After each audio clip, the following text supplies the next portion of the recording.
Hello everyone and welcome to my channel and welcome back to Charlie's Cruise Tips and Reviews. I am Charlie Herman. So this video is about will cruise lines start building ships specifically for the Port of Tampa?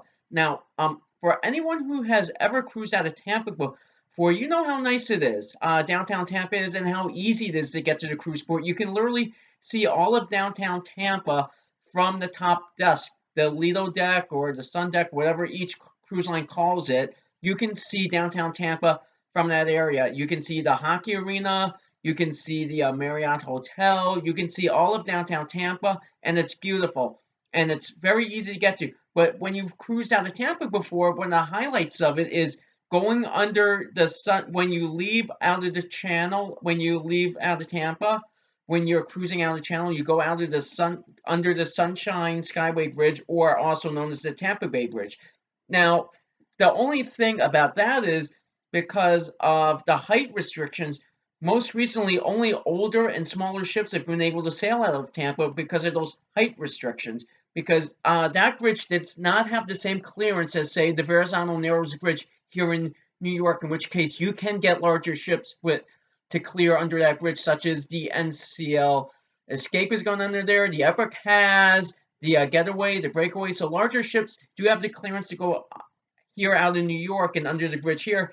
They have enough space for it. But in Tampa, the ships are much smaller because there's not nearly as much clearance. Literally on the Carnival Legend, the Carnival Pride, the Spirit class ships, there's only about 5-10 feet of clearance in between the top of the funnel and the bridge itself. So there is a height restriction when you cruise out of Tampa. So the big question is, I'd like to ask, will cruise lines start building a ship specifically built for Tampa, as in a brand new ship that has all the amenities of their newer and larger ships, or will eventually you only keep seeing these smaller ships get older and less people want to sail on them out of Tampa because most people like to go on the newer ships. They like all the amenities on there, which the older ships, no matter how many times you try to refit them, it's just not possible. So you have to keep that in mind. So the question is, will the Port of Tampa disappear as an embarkation port, and will this spell the end of cruising out of Tampa and also the entire west coast of Florida, the western coast on the Gulf of Mexico out of Florida? That's the big question. While now some cruise lines are building newer and bigger ships, they all are. NCL with their new class of ships, the Leonardo class ships, which will start with the NCL Prima. They're a bit smaller. Well, not smaller. They accommodate less guests than the Breakaway and the Getaway ships. They'll accommodate about 748 less guests than those two ships, but they're still those two ships are still too large for the to cruise out of Tampa, because both those ships have 16 decks, as well as the new Virgin Voyager ships. They are going to have even though those are going to be smaller ships, they're still going to have 14 decks. So they're still going to be a little too large to go out of Tampa.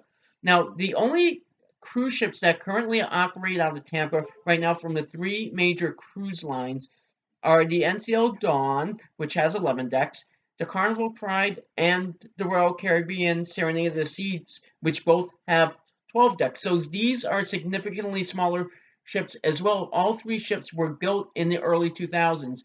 The Norwegian Dawn and Carnival Pride both came into service, I believe, in 2002, and Serenade of the Seas was sometime as well in the early 2000s. So keep in mind, when these ships were built, that ships weren't much bigger than that. Then those were considered some of the larger ships in the world.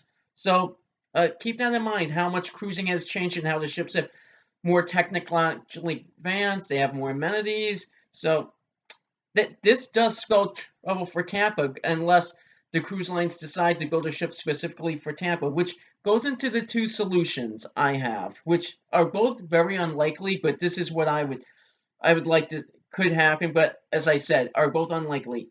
The first is that either the state of Florida would be considering to build a new cruise port on the west coast of Florida on the Gulf of Mexico, and either in St. Petersburg, which is on the other side of the channel, on the other side of Tampa Bay, on the other side of the channel, which you have to go under the bridge to. This way, it eliminates having to go under the bridge. You're still in the same general area. They're just on the other side of the bay. You would still fly into Tampa. You could still stay in Tampa and then just go over, or stay in St. Petersburg or Clearwater and build the new cruise port there and still use it as a departure port. Or the other thing is, you could build a new cruise ports on the west coast of Florida in either Sarasota, Fort Myers, or Naples. But those communities don't seem to want to have cruise ports there. Otherwise, I believe they would have been built by now.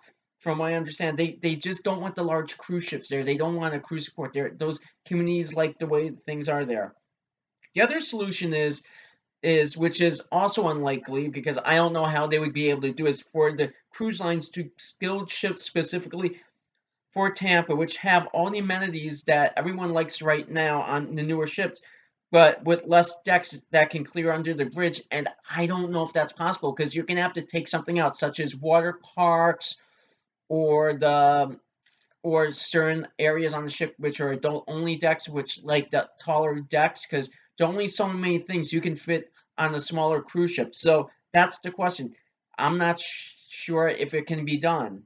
So in closing, it makes me wonder, and should make everyone wonder, if in the next 5 to 10 years are we going to see the end of cruises departing out of Tampa, because eventually these ships are going to be older, and as most people do not want to go on older ships anymore, especially when they don't have the same amenities as the newer and larger ships. So thank you very much for watching my video. I will get back soon with a brand new one, and finally cruising is finally back. Everyone have a great night. Thank you.